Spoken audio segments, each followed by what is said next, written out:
The first snowflakes of December drifted down like weightless secrets, quiet enough to muffle the world but not quiet enough to silence the trembling voice of a little girl standing alone outside a Chicago apartment building. The city hummed with its usual winter rush, people hurrying past in thick coats and lowered heads, but everything froze for Harrison Ward the moment he heard her whisper, barely audible over the wind, that single sentence that made his heart thud painfully in his chest, "Sir, my mom never came back home." In that instant, the cold didn't come from the snow. It came from the unmistakable fear in her eyes, the kind that no child should ever know. Before you continue, if you believe in kindness, redemption, and second chances, please take a moment to like this video, subscribe, and share it with someone who might need a little hope today. Harrison hadn't meant to stop. He was only there because his driver had taken a detour to avoid traffic on the way to the Ward Dynamics headquarters. But when he saw a small girl in a pink puffer coat sitting on the curb with a blue backpack and shivering hands, something in him, something he didn't recognize, forced him to pause. He had been a man who lived in conference rooms and sharp deadlines, in skyline offices and polished marble floors. A man who didn't bend, didn't stop, didn't involve himself in the lives of strangers. Until today. The girl's name was Claire, a sweet-faced 7-year-old with soft blonde hair and eyes too brave for her age. She told him that her mother had gone out the night before to run down to the store, promising she'd be right back. But morning came. And then afternoon. And now early evening. No call. No note. No answer. Just silence and a child waiting on the steps because she didn't know what else to do. Harrison knelt in front of her, his expensive coat brushing the snow-dusted ground. He didn't understand why his voice shook when he told her she wasn't alone. The truth was, Claire's tiny trembling hands reminded him of a life he tried to bury, a childhood marked by endless waiting for a father who never kept his promises. That old, familiar ache stirred again, an unwelcome but vivid reminder of why he worked so hard, why he built walls thicker than steel. He wanted to walk away. He told himself this wasn't his place. He was a CEO, not a social worker. But every step he tried to take felt wrong, like turning his back on her would shatter something in him he'd never mend again. And so, despite every logical instinct, Harrison called his assistant to cancel the day's meetings and gently asked Claire if she'd let him help. They went inside the building, its hallways bleak and dim, smelling faintly of old carpets and cold radiators. Claire's apartment was small and tidy, decorated with hand-drawn pictures taped to the walls and a little paper snowflake hanging above the kitchen sink. But it was also heartbreakingly quiet. Too quiet. Harrison noticed the fridge was nearly empty, and the bedroom contained only one adult bed and Claire's mattress on the floor with a unicorn blanket. The sight dug into him like a blade. He contacted the police and was told they'd do a welfare check, but there's a backlog, and it may take time. Harrison felt something burn inside his chest at their indifference. Time was the last thing Claire needed. She wandered the apartment with the kind of lostness that should have never existed in a child, and when she stumbled on her mother's favorite scarf on the couch, she hugged it tightly and whispered that it still smelled like her. Harrison made tea. Not because he was good at comforting people, but because he didn't know what else to do. He wasn't used to feeling helpless.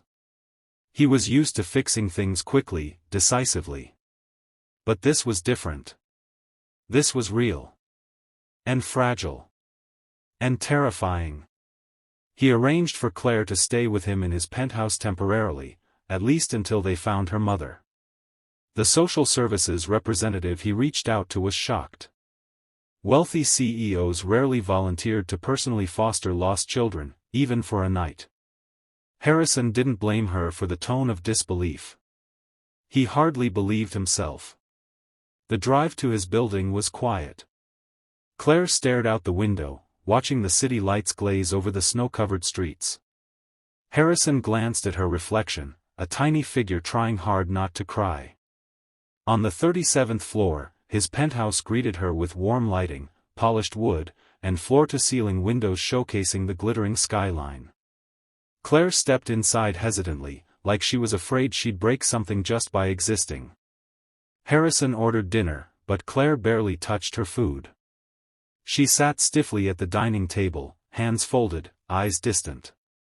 Everything about her told him she felt like a guest in a world too big and too clean compared to the one she knew. Later, when he passed by the guest room he'd set up for her, Harrison saw her curled on top of the bed, still wearing her coat, clutching the scarf again. He didn't sleep that night. By morning, Harrison had his entire executive team handling tasks remotely while he dug into every resource he could to find Claire's mother, Angela Reed, a hardworking waitress with no criminal record and no known family. The police had not yet found any leads. It made Harrison furious. He wasn't used to being powerless, and the unpredictability of it only sharpened his determination. Over the next few days, Claire slowly began to unfurl. She helped Harrison's housekeeper bake cookies, shyly drew him pictures, and once even giggled when he attempted to braid her hair. He was terrible at it.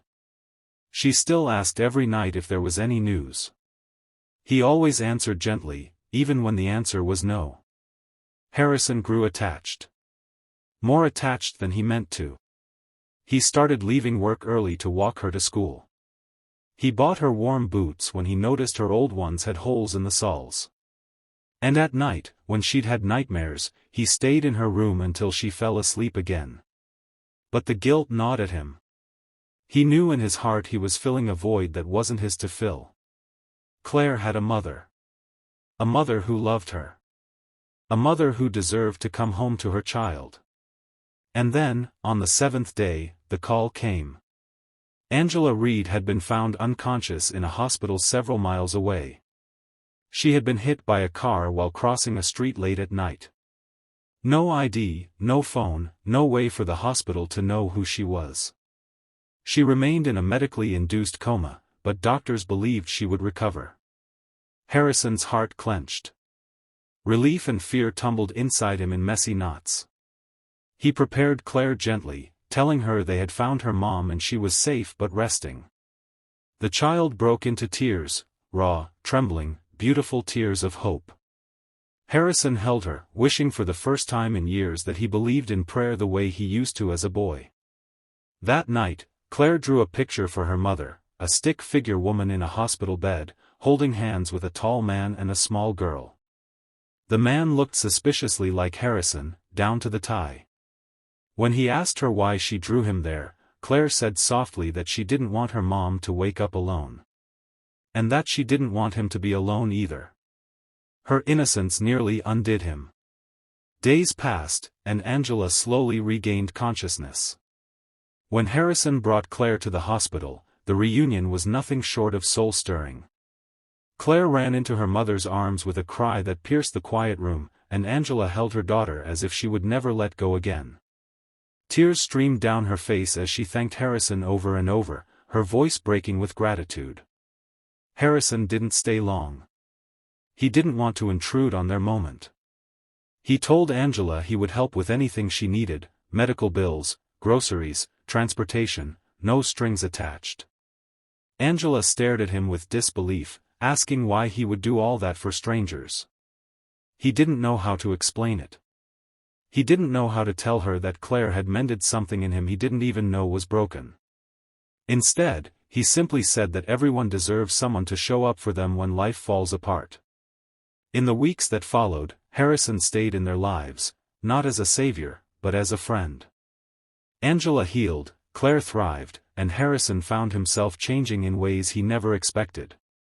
The walls around his heart softened, letting in warmth he had forgotten existed. He realized that being strong wasn't about being untouchable.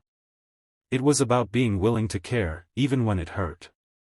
If this story has touched your heart even a little, please don't forget to like, share, subscribe, and leave a comment. It helps more than you know. And before we end, please comment below, would you have stopped to help Claire if you were in Harrison's place? In time, Claire's laughter began to sound like home.